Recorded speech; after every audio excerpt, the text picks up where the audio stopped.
हूं दीपिका और चलिए सिटी सेंटर की शुरुआत करते हैं इस वक्त की बड़ी खबर के साथ। टीकमगढ़ शहर जहां पे जीआरपीएफ जवान की पिटाई से मजदूर की मौत हुई है। ट्रेन में बीड़ी पीने पर जीआरपीएफ जवान ने मजदूर को बुरी तरीके से पीटा। रामदयाल के बेटे ने जीआरपीएफ जवान पर आरोप लगाया। गोंडवाना एक्सप्रेस से सफर कर रहा था मजदूर रामदयाल।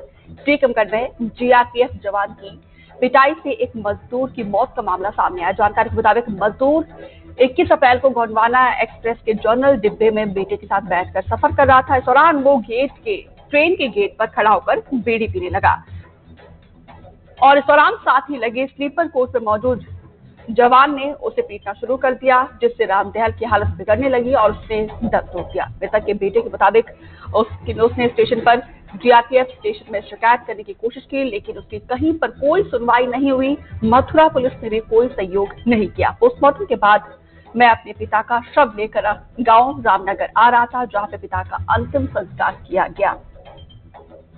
सूर्य प्रकाश गोस्वामी ज्यादा जानकारी के साथ जुड़े हैं।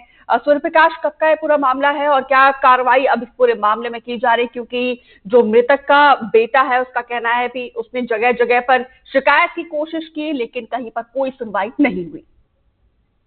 मैं आपको बता दूं कि रेलवे विभाग ने जो लोगों की जो मुसाफिर हैं सुरक्षा को देखते हुए ट्रेनों में जीआरपीएफ आरपीएफ के जवानों को तैनात किया गया है कि उनकी सुरक्षा की जाए। लेकिन जो घटना घटी है 21 अप्रैल को, जो पलेरा के जो रामनगर गांव के रामदयाल अहिरवार और अपने पुत्र के विशाल के साथ दिल्ली मजदूरी करने जा रहा था गोंडवाना एक्सप्रेस से, तो रात में 2 बजे के आसपास जीआरपीएफ के जवान ने बेरहमी से उसके साथ मारपीट की, क्योंकि वो गेट पे खड़ा होकर बीड़ी पी रहा था। वो गेट पे इसलिए गया कि ट्रेन डिब्बे में किसी को दिक्कत ना हो बीड़ी पीने से, वो साइड में खड़ा हो गया। तो उसके साथ गाली गलौज किया, मारपीट किया। उससे अभी मालूम चला है कि उसने पैसे की भी मांग की, तो मुझे इतने पैसे दो। उसने कहा मैं गरीब हूँ, सब मजदूरी करने जा रहा हूँ और मैं कहाँ से इतने पैसे दूँ। और तो उसके बाद इसने आपा खो दिया। जीआरपीएफ के जवान ने उससे बेरहमी से मारपीट की, लाते घूंसों से मारा पीटा।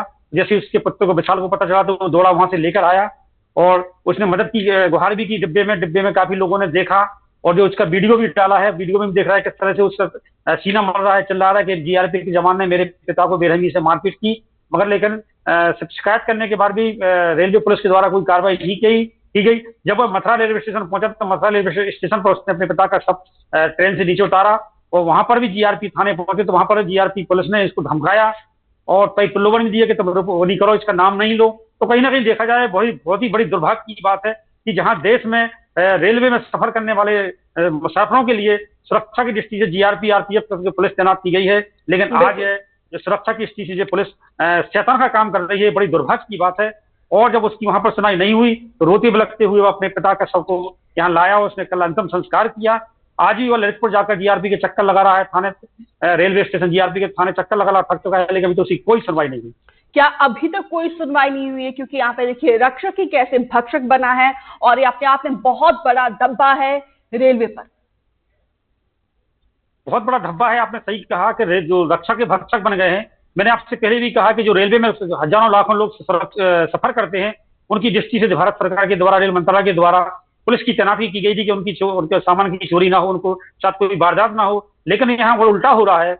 जो जवान हैं जो मुसाफिरों के साथ मारपीट कर रहे हैं और पैसे की अवैध वसूली कर रहे हैं, ऐसे जीआरपी के जवानों पर, रक्षक पर सख्त सख्त कार्रवाई होना चाहिए। सूर्य प्रकाश, क्या अभी तक रेलवे की तरफ से कोई प्रतिक्रिया सामने आई, कोई बयान सामने आया? क्योंकि अब कहीं ना कहीं क्रेडिबिलिटी पर भी सवाल उठने लगे हैं।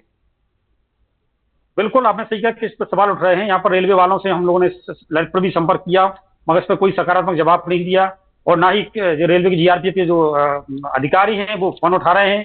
तो कहीं ना कहीं देखा जाए यहाँ पर जो लोग इस पर लीपापोती करने का प्रयास कर रहे हैं, इस मामले को ढकने का प्रयास कर रहे हैं, लेकिन यह मामला बेहद गंभीर है। क्योंकि आज एक व्यक्ति के साथ, मजदूर के साथ मारपीट हुई है।